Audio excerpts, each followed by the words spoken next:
Welcome to Free Recovery. I'm John, and this is Sally, and we're glad to have you with us. This is session 1, so life is out of control. Here's a little bit about Free Recovery. Free Recovery is a course dedicated to looking at and addressing the circumstances, choices, and consequences of our life-controlling behaviors. Difficult concepts. This includes issues such as using drugs, alcohol, sex, pornography, self-harm, gambling, eating disorders, and any other life-controlling behaviors which have complicated our lives. And they've definitely complicated our lives. Yes. We aim to help you know what the Bible teaches us about life-controlling behaviors and about the amazing hope and freedom found in Christ Jesus. Some of the ideas we're going to unpack are The differences between what we believe about God and living a life that honors Him and the way we actually live. how the brokenness of our relationships are affecting us, How and if trauma is affecting us. Now, there are some other concepts we're going to look at and probably struggle with. These are quite tricky. Surrender to God for forgiveness and guidance. Yeah. Confession of sins to the Lord and to each other. Yes. And you might know this one, making amends where it is appropriate. And sharing what God has done in our lives and how He has worked to change our lives for His glory, for our benefit, and for the benefit of others.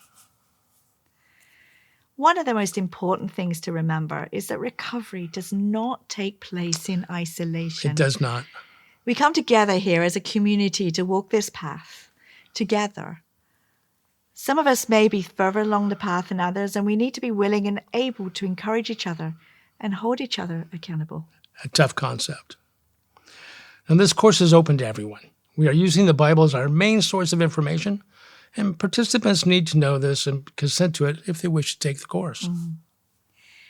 We aim to address life-controlling behaviors as a group. We aim to help you during the recovery process. And this is not a 12-step program, although you might find some elements in it that you recognize. I think you'll probably notice some.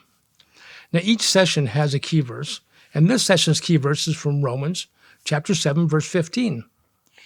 I do not understand what I do. For what I want to do, I do not do. But what I hate, I do.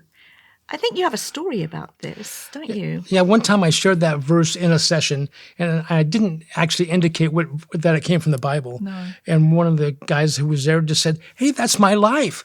And then I told him where it came from, and all of a sudden the Bible was relevant to him. Yes. That was an exciting moment, wasn't it? It was an exciting moment. Yeah. And I like to paraphrase that verse this way. I don't understand myself. The good I want to do, I do not do, but the evil I hate, that's what I do. What do you think the person who wrote this was feeling? I think that's a good question. It sure does seem like that person was feeling out of control, doesn't it? Yeah. Do you feel as if your life is out of control? What is the first thought you had in the morning? What's the last one you had last night? Was it about your job, your family, your faith? Was it about the girl who sat opposite you on the train, or the bottle of scotch in the cabinet? The next opportunity to smoke cannabis? The next time you are going to vomit or spin the roulette wheel?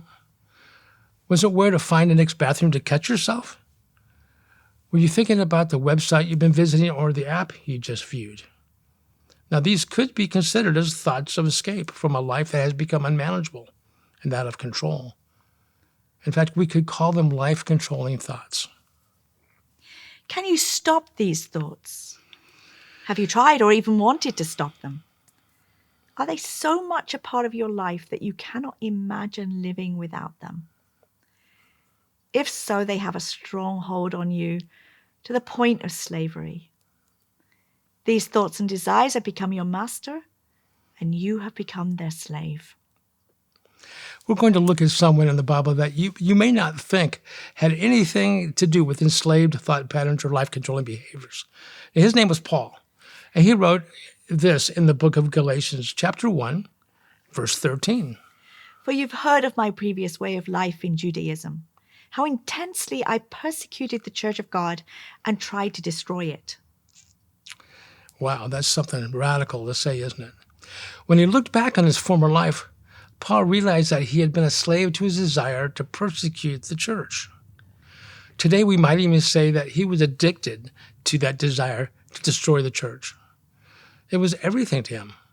Only an act of God could release him from it, and only an act of God did. Yeah. Jesus appeared to Paul as he was traveling to Damascus on his way to arrest Christians for their belief in Jesus. He was stopped in his tracks, wasn't he? He was knocked right off his donkey. Paul was a passionate man.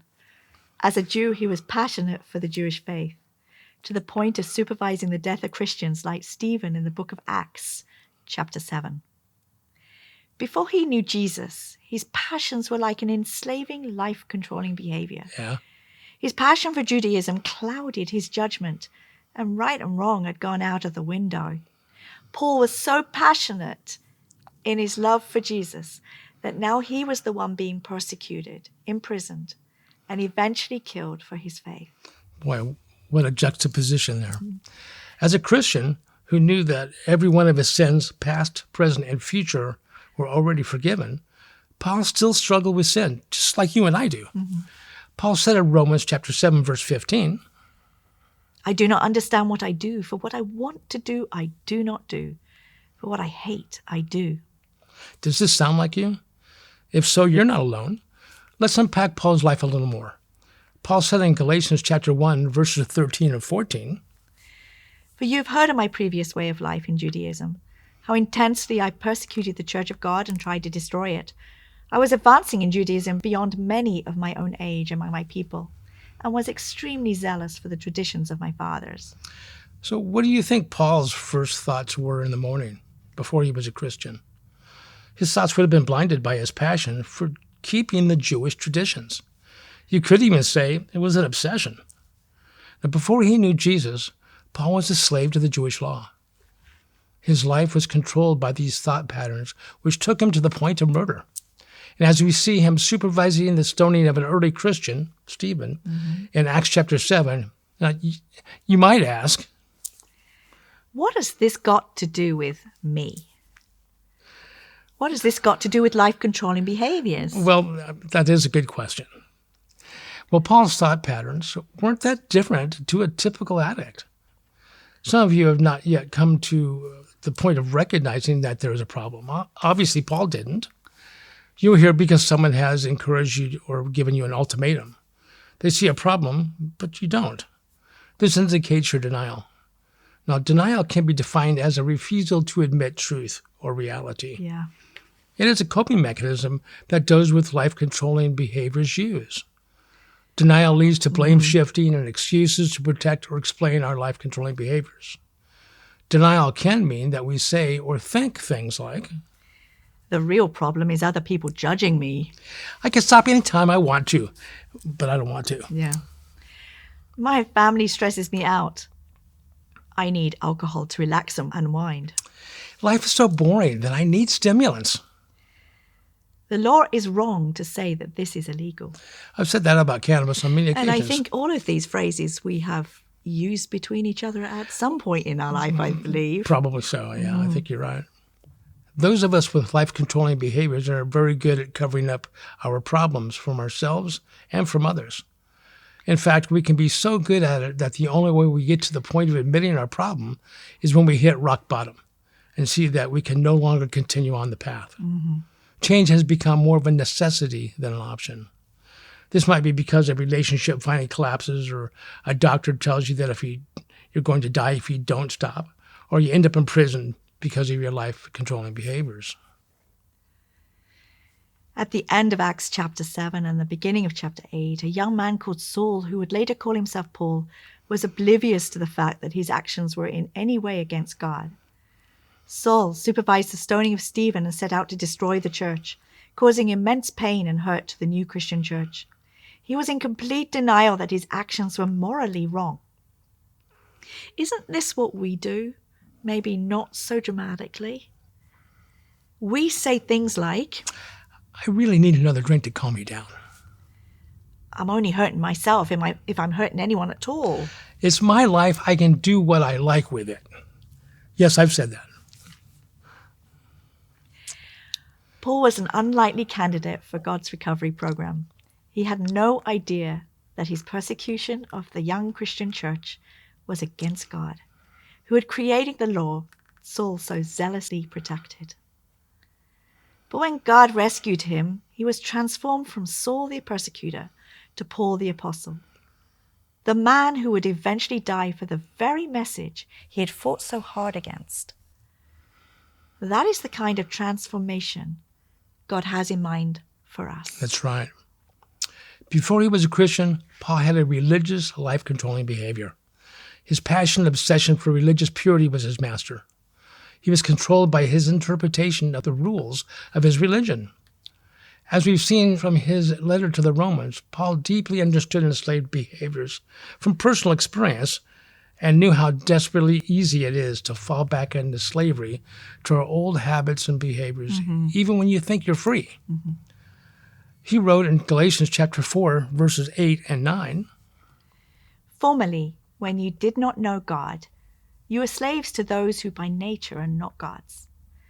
But now that you know God, or rather are known by God, how is it that you are turning back to those weak and miserable forces? Do you wish to be enslaved by them all over again? Another good question. It's all too easy to turn to activities or substances to help us deal with our problems. But we discover the hard way that slavery to drugs, alcohol, sexual immorality, work, or even religious activities can never solve our problems. We can so easily become addicted, leading to much deeper and far-reaching problems. As Paul writes, we see that he is passionate about Jesus Christ, and he doesn't want his readers to get entangled and enslaved in sin again. He writes in Galatians chapter 5, verse 1, a very special verse for our whole session, isn't it? That's right. It's the key verse for all 10 sessions.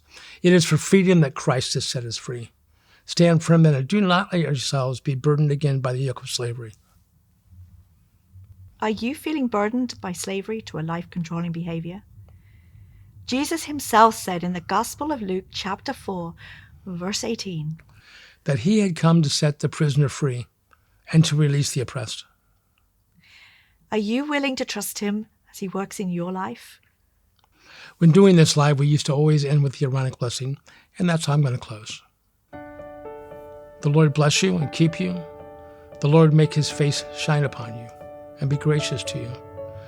The Lord turn his face towards you and give you peace. God bless.